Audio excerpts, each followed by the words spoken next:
Can you walk us through the process that you're using with a client, not just the big picture, but a little granular, as to how you work with a client, and then what types of examples you've had that are huge successes that would, if we were to hear them, we would say, now that would be interesting. And I'm going to preface it by this.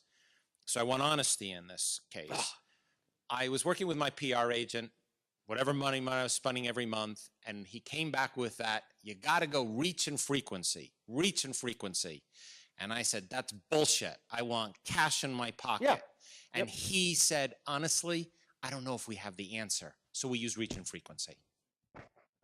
So it's reach and frequency is the answer to your question. No. So I'll give you a real example. So the way I work, I won't get into an infomercial here, but I start with, so my clients range from rock star thought leaders that you all know and they're on the New York Times bestseller list, to academics, to sitting CEOs of companies, to people, just smart consultants that have something. So they range from all over the place. And what I've learned over the years is everybody starts the same, which is with a strategy session, which is a process that I've developed. It's a 6-week process.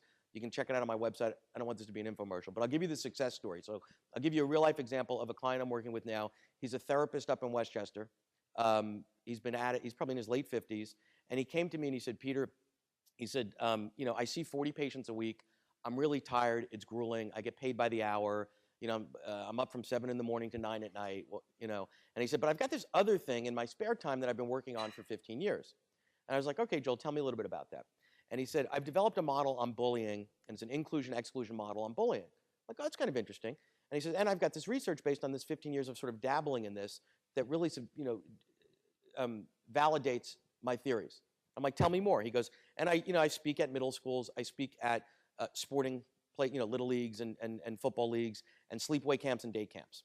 So I come in and I do a strategy session, and the net is his model's really interesting.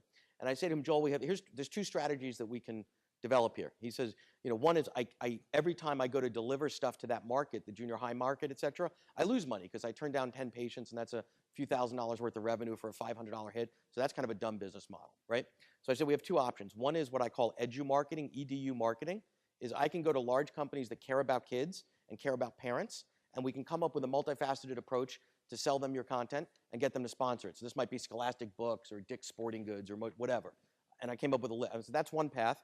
The other path is, by the way, this bullying thing is not only happening in the middle school schoolyard, and I've got kids, I've seen it, I know it, I've been there. I said, but it happens in corporate America. So nobody's punching you in the nose in the boardroom and taking your lunch money, but people are doing really, you know, the kid that was a jerk in middle school is now a managing director at Goldman Sachs, right? You know, and he's bullying you, and he's using bad language, and he's excluding you from the cool, like, so all this stuff is happening, right? So I said, or we go directly to the corporate market. Now, some serendipity came into place, and he got a call because of his search rankings and all that from a large retail company that did something really, really stupid a few months ago, where their CEO was out on video saying really dumb things about, you know, only the cool kids shop at our stores, and if your kid's fat or a loser, have them go to the Gap. I'm like, money, that's fantastic, great.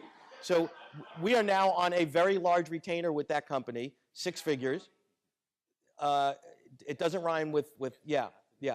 But that's an opportunity. So now we're rebranding him and everything else as the corporate bullying guy. By the way, it's the same exclusion-inclusion model and 15 years of research and all the integrity of his content, just to a different universe that he knew nothing about. So I know how to get it into the corporate space. So